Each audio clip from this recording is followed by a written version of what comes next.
what I think that a lot of these pundits are missing. Actually, I don't think that these pundits are missing. I think that these pundits are intentionally missing. Is that, and I myself even said that I did not agree with Scott Adams or his take, but I think these people are missing is the fact that Scott Adams is a multi-millionaire doing all those Dilbert cartoons and whatever, and I think these people are not understanding that Scott is kind of in a position to where he can kind of say what the hell he wants and not worry about triggering the algorithm or triggering the mob because for the most part he's already out. So of course he's going to say whatever the hell he wants to say. Also, to go on top of this, he did in fact bring up an actual poll, and I think that there's a much, much larger discussion that needs to be had. What's up, guys? John Claymore here, and we've got a lot of people going on at this moment in time about Scott Adams and what he said last week. Now, I don't think we need to revisit what Scott said, especially when we get through this video, because this video is going to be relatively long, but obviously there's a lot of takes that kind of sort of need to be countered. Now, gang, in my previous video, and of course I opened up with a certain clip, I told you guys before that Scott Adams, for the most part, he said what he said, I think, because, he really and truly doesn't care about triggering the mob anymore. He's out. He's got millions of dollars, and he probably said what he said to just kind of piss on the masses before he friggin' left. And of course, I explained in this video here why it was that I disagreed with his take. However, you cannot discount the fact that he did at least bring up a poll. By the way, there is an addendum that needs to be made. That poll came from Rasmussen, not from Gallup. You'll see the error in the previous video should you decide to click on it. But there are a lot of takes on this. I think a lot of people are kind of exposing themselves for not knowing what the hell they're talking about. Now, if you don't know who Scott Adams is, he's the guy who used to do the whole Dilbert cartoons, the whole Dilbert sketches for, I think it was, what was it, for all the newspapers. And at one point in time, there was even a television show called Dilbert, I want to say, on Comedy Central. The thing about Scott Adams is this right here. Scott Adams, for the most part, just said what the hell he said. I think really just kind of triggered the masses because he's a multi-millionaire, and quite frankly, he's not coming back. It's just the way that it is. Sometimes you decide you want to take a crap on the audience before you friggin' leave because some people are just like that. And as I said before, I don't always agree with what he has to say, nor did I fully agree with his take. I know it's kind of sounding redundant, but I kind of need to do that to kind of set this entire video up. But let's go ahead and get through some of the takes. Now, before we get to this series of takes, I want to go ahead and kind of roll some information. This right here came from Megyn Kelly. Of course, this was a video that Mark Dice did about the character or the person Eli Mystical or Eli Mistal, this friggin' beaut right here. And he appears on MSNBC all the time on Joy Reid's show. He's the Q-tip looking guy, by the way. And other programs. And Elie Mystal hates white people and has made this clear over and over and over, or at least his rhetoric suggests that he does. Oh, no, he does. That's a fact. He wrote an article in 2021 called... Dr. Drew is getting nervous. Look at him. He doesn't want to admit the obvious elephant in the room, the systemic anti-whiteism. I am not ready to re-enter white society. As a black man. As the pandemic wanes, and I have to leave the safety of my whiteness-free castle, I know that racism is going to come roaring back into my daily life, right? Because he's going to have to be around the whites again. Over the past year, I have, of course, still had to interact with white people on Zoom or television, etc.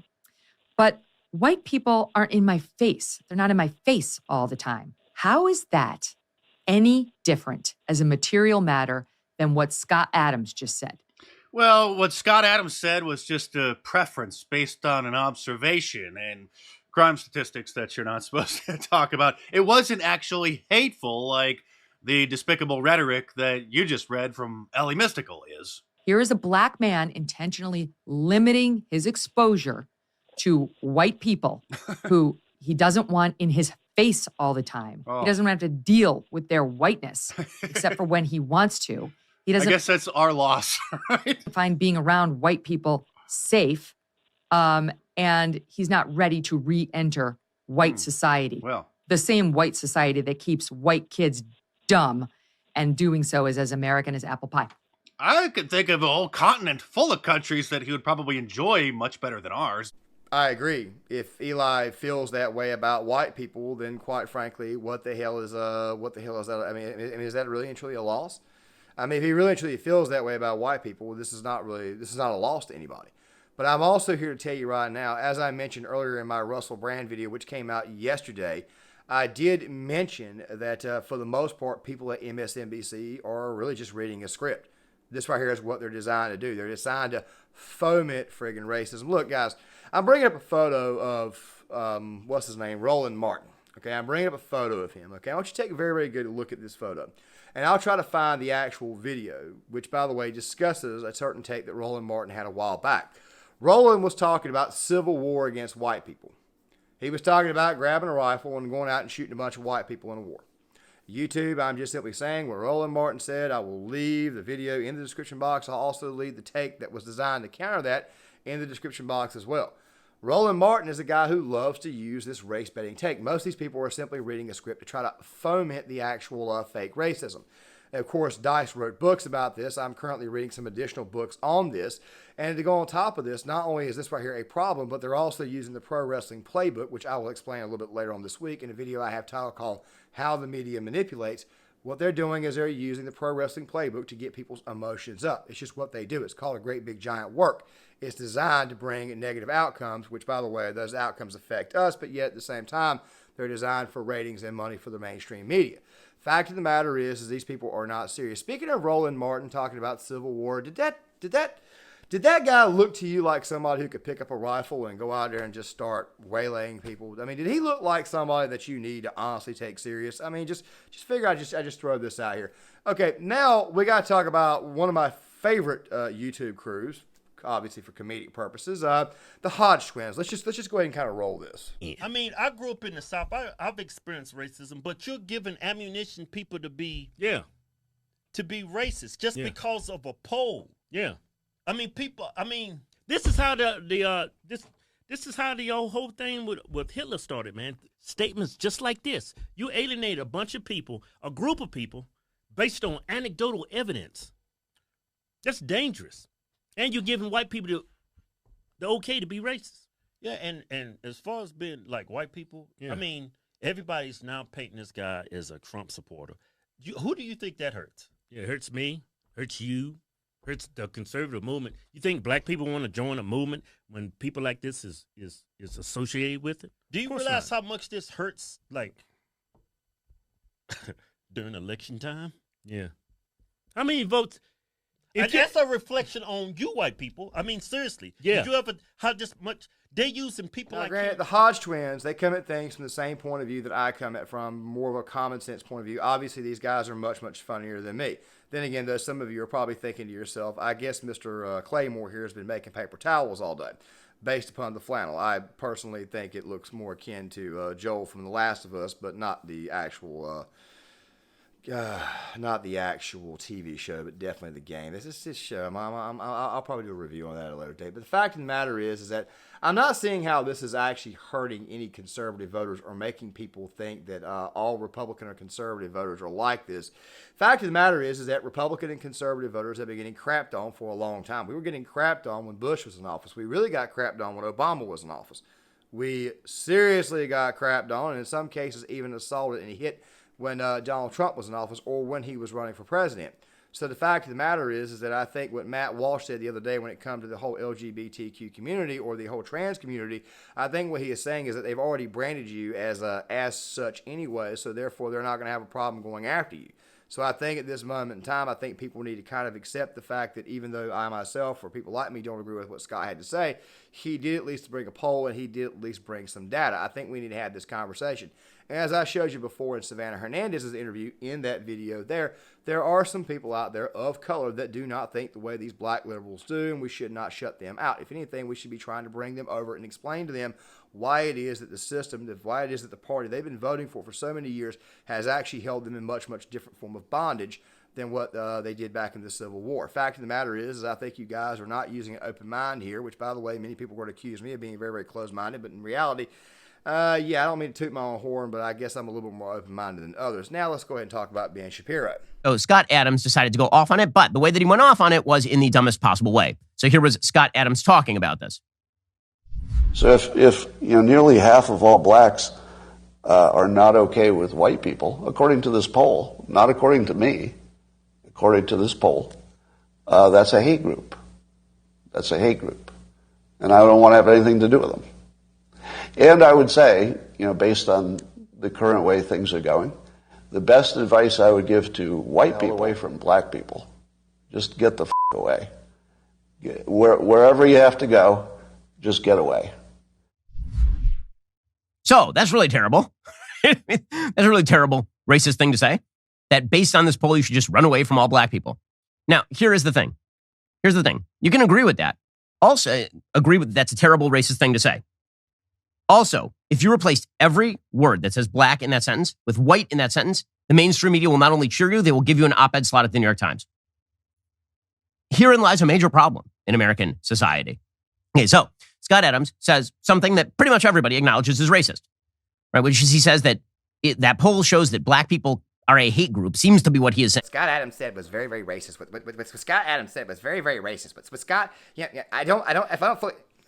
My Ben Shapiro impersonation obviously is not that great. I mean, I can't think of a single time that anybody ever brought the topic of the A word with the S word. I'm pretty sure you guys know what I'm talking about. I'm not talking about the word ass. I'm talking about the anti and then the S word, because anytime that topic ever comes up, Ben Shapiro's got to jump on that. And I understand the reasons why, the fact that he himself is obviously Jewish, and nobody should have crap on anybody who is Jewish at all or Hebrew. That's not what the hell I'm doing. I do donate money to Israel every month, very small amount.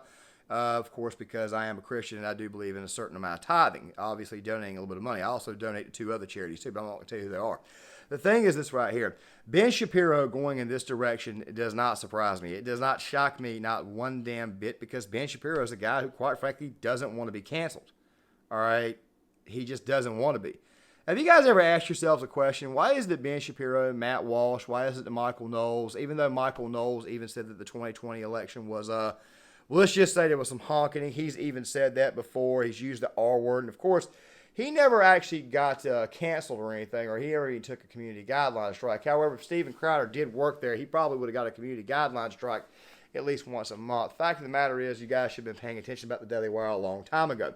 And even though I did do a video here recently praising Matt for his take against Jeremy the Quartering and against Tim Pool and all the harpies online who think that us conservatives should be going in a different approach rather than calling out things for what they are, I've got to kind of check the Daily Wire here, because this is kind of sort of their MO.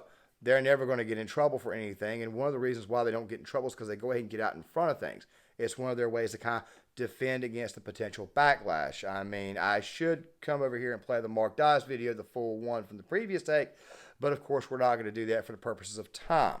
What I think that a lot of these pundits are missing, actually, I don't think that these pundits are missing. I think that these pundits are intentionally missing is that, and I myself even said that I did not agree with Scott Adams or his take, but I think these people are missing is the fact that Scott Adams is a multi-millionaire doing all those Dilbert cartoons and whatever, and I think these people are not understanding that Scott is kind of in a position to where he can kind of say what the hell he wants and not worry about triggering the algorithm or triggering the mob, because for the most part he's already out. So of course he's going to say whatever the hell he wants to say. Also, to go on top of this, he did in fact bring up an actual poll, and I think that there's a much, much larger discussion that needs to be had. Fact is this right here. Should we be fighting amongst one another? Should we be fighting one another over what Scott Adams said? In reality, I don't think that we should be. I think, if anything, we should have a much, much broader discussion. But I think that the smarter people in the room need to be having that discussion rather than the rubes out there. I mean, there's a whole podcast out there where I think it was these girls. I mean, I'm just going to leave a link where I'll leave this video right here. It's funny how I just went for the Hodgkins, but then I'm going to go ahead and put this actual video in the description box as well. Just kind of let you guys know that I don't have any ill will against any of these people. I just disagree with how they're going about it. Fact of the matter is this, where you can disagree with what Scott Adams said. You can disagree with what Dilbert had to say. But as I mentioned before, the guy is a gold millionaire. He's going to have millions of dollars. He brought up a poll, and he figured he would say what the hell was on his mind, so that way he could kind of crap on everyone before he walked off. That's what Scott Adams did in this case.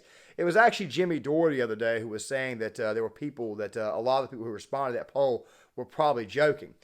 I don't doubt that a few people in that poll were joking, Jimmy. I don't doubt that. This is the problem with the loony left, okay, especially Jimmy Dore, who's from the Blame America crowd. I do listen to him from time to time, but he's still very much from the Blame America crowd. I do that to kind of like just refute some of his stupid points. But the thing is this right here.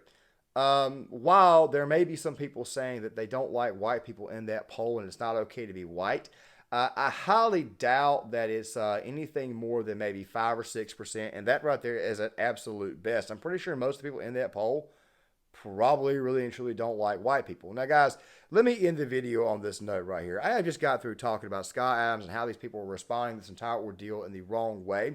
I want to go ahead and let you guys know right now that I normally don't play the racial politics, and here's the reason why, especially if you're new to this channel, which I hope you guys do hit the like button and subscribe and make the content grow. The reasons why I don't play the whole racial politics is because I'm a white guy in the South. I was born and raised in a certain state that has 22% black population. I have black people around me all the time, and to go on top of this, we get along very, very well. And a lot of the things I've said on my channel, I have said to my black friends, and in some cases they agree, in some cases they don't. We had discussion all the time, but we're never angry or against one another. Hell, I was talking to a gentleman this morning at the gym who is not white, who is black, and me and him had a good conversation on why it is that men need more mentors today, especially seeing how we're about to endure a bit of a crisis here in the future, which is something that, quite frankly, Ben Shapiro and Matt Walsh will not talk about. We have more than one crisis going on in this country. We have a race crisis. We have an economic crisis. The race crisis, by the way, of course, is being made up. As I mentioned before, the media is manipulating on this. We've got an economic crisis, which, by the way, we can already tell that the current administration is making 10 times worse. We have a crisis with our military. We have a crisis with young men. We have a crisis with the fact that young men cannot get a single woman. We have a crisis right now that says that 2/3 of young men are single while 1/3 of women are single. Okay, we've got a lot of issues going on, a bad economy, and I see some things coming in the future that, quite frankly, is going to make whatever it is that we're fighting over today look 10 times worse than what the hell is about to come here in the future. Guys, John Claymore here. If you guys like this content, hit the like button, subscribe, share the video, sign up in the comment section, and I'll see you guys later. You're welcome as can be. MICKEYMOUSE